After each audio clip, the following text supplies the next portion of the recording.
Floods, the most common sort of natural disaster, happen when an excess of water submerges normally dry ground.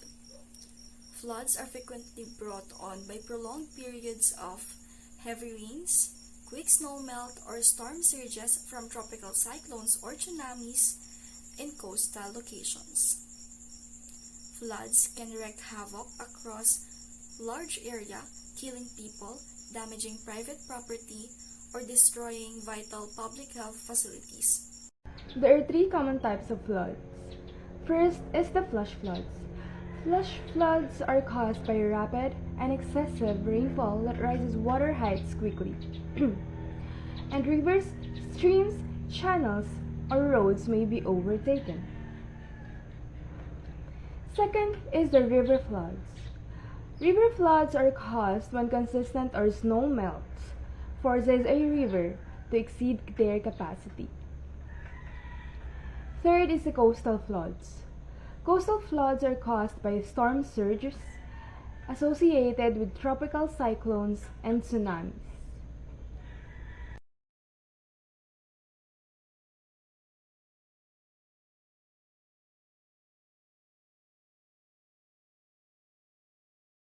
There are actually two types of flooding, minor and major.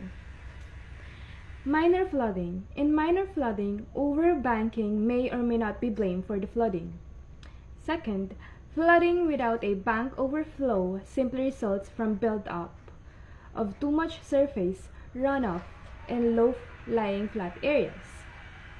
Third, floodwaters are often restricted to the river's floodplain along the channel on sporadic low-lying places and in topographical depressions. Fourth, floodwater is often shallow and may not flow noticeably. Let's go to the major flooding. Serious breaches in dikes, levees, dams, and other protective structures, uncontrollable discharges of impounded water from reservoirs, and the buildup of excessive runoff are all factors that contribute to the flooding.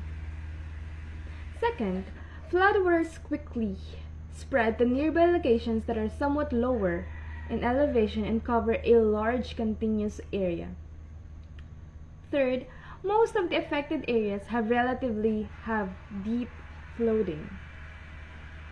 Last, as the water moves to other locations, there is a strong current.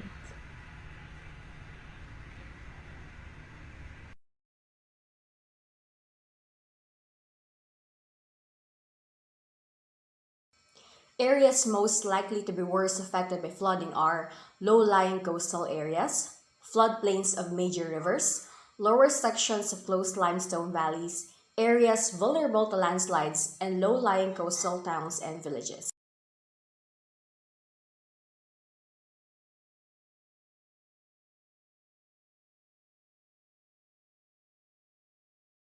Persons who live close to these areas are urged to be on alert in case of a disaster as they are most vulnerable to flooding. The following are the main causes of flooding: heavy rainfall resulting from tropical weather disturbances, deforestation, improper agricultural practices, and inadequate design of drainage channels and structures.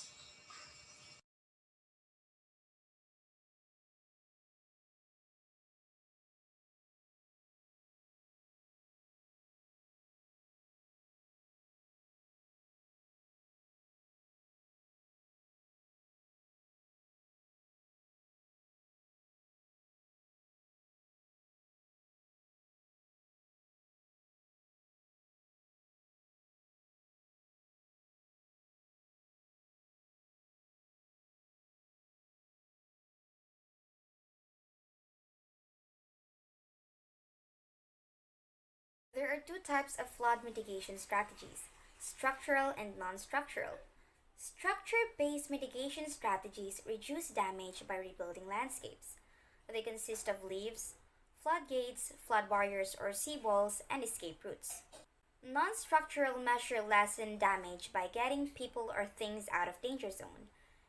Elevated structures, property buyouts, long-term moves, zoning, subdivision, and building codes are some of them.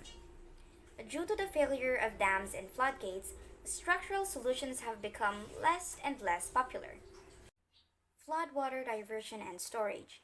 By enabling a controlled release of water outside populated areas, diverting floodwaters into floodplains, wetlands, canals, pipes, reservoir, and other conduits help minimize floodings.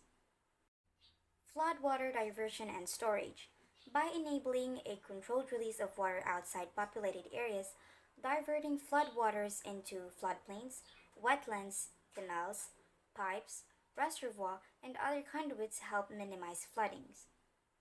4 components of floodplains and streams restoration. First, modernizing drainage areas. Reliable pumping systems are required for preventative flood risk management. Second, minimizing solid waste in waterways. Solid waste management will be improved through better collection services, more community knowledge, and incentive-based initiatives to meet the second component. Third, participatory housing and resettlement. Resettlement is covered by the third element. People whose homes may be affected by the installation of new pumping stations and drainage improvements may need to move to safer areas.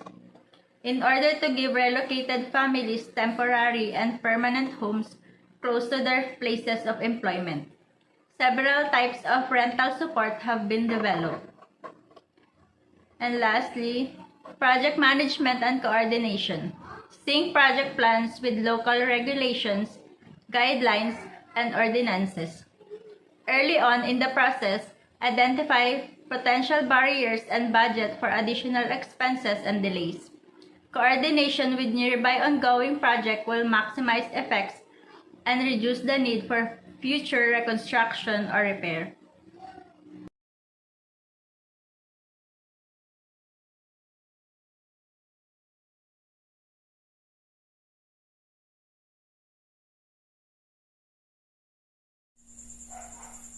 Preparation of the flood forecast. Monitoring.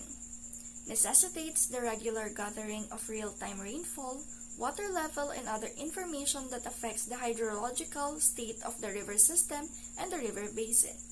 This gives a comprehensive picture of how things are right now in the river basin. Analysis. The information is analyzed and compared to other sources of data, such as radar and satellite observations of storms. Here, the main goal is to predict how the hydrological status in the river basin will likely change in the near future. Forecasting and warning preparation. After receiving the coded communications, they are decoded and each set of observation is plotted on weather charts over the relevant areas or regions as symbols or numbers. Charts of the surface or mean sea level, which are created 4 times each day, are used to plot observations taken over land and water. Dissemination of flood warnings and forecasts. Forecasts for flooding are finished in time to be released at the usual predetermined time. The message is disseminated via disseminating organizations as well as through media, particularly radio and television.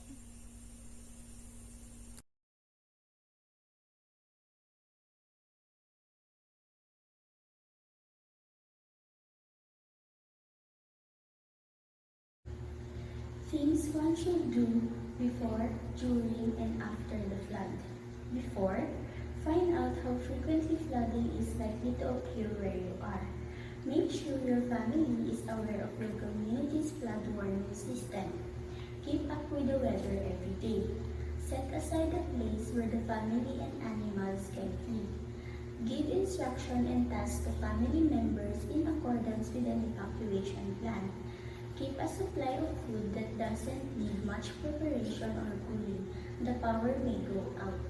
In case of emergency, keep a first aid kit, emergency cooking supplies, candy, and a torch with spare batteries nearby. For guidance in an emergency, turn into your radio. If you must leave, choose a safe place to go before floodwaters block your path. Water service interruptions may occur, so keep drinking water in containers. Place household items in higher levels. Move animals to a higher location. Before leaving, turn off the electricity at the main switch and lock your home. Store home goods and supplies above the anticipated flood level. Securely anchor flimsy structures and objects. During the flood, avoid regions prone to unexpected flooding. Never try to cross rivers or streams that are moving where the water is above the knee level. Beware of bridges and roads with water on them. Avoid being outside without a need. Avoid using boats or swimming in flooded rivers. Eat only food that has been thoroughly cooked. Prevent contamination of leftovers. Only consume pure or ideally boiling water. After flood, use flashlight to enter the home again, not candles or torches. There may be flammable there. Keep an eye out for fire dangers like frayed cables. Eat nothing and drink nothing until the water has been tested for pollution from floods. Inform the proper agencies and authorities about any damaged utility lines, electricity, water, gas, and telephone. Before using any appliances or other equipment, do not turn on the main switch. Also, have a qualified electrician inspect the equipment. For vaccination needs, check with the appropriate health authorities. Do not enter calamity zones. Rescue effort and other emergency activities can be hampered by your presence. One of the most severe natural disasters that people must deal with is flooding. Even the smallest flooding can cause problems. A severe flood can cause millions or even billions of pesos worth of damage to buildings, bridges, roads, and other economic infrastructure, as well as the loss of agricultural products and livestock, as well as decreased productivity in trade, industry, and commerce. The unfathomable number of human lives lost as a direct result of flooding is also imminent, along with the misery, socio-economic issues caused by forced human displacement, and the psychological effects on those impacted. Here are the emergency hotlines that offer service and response you can trust.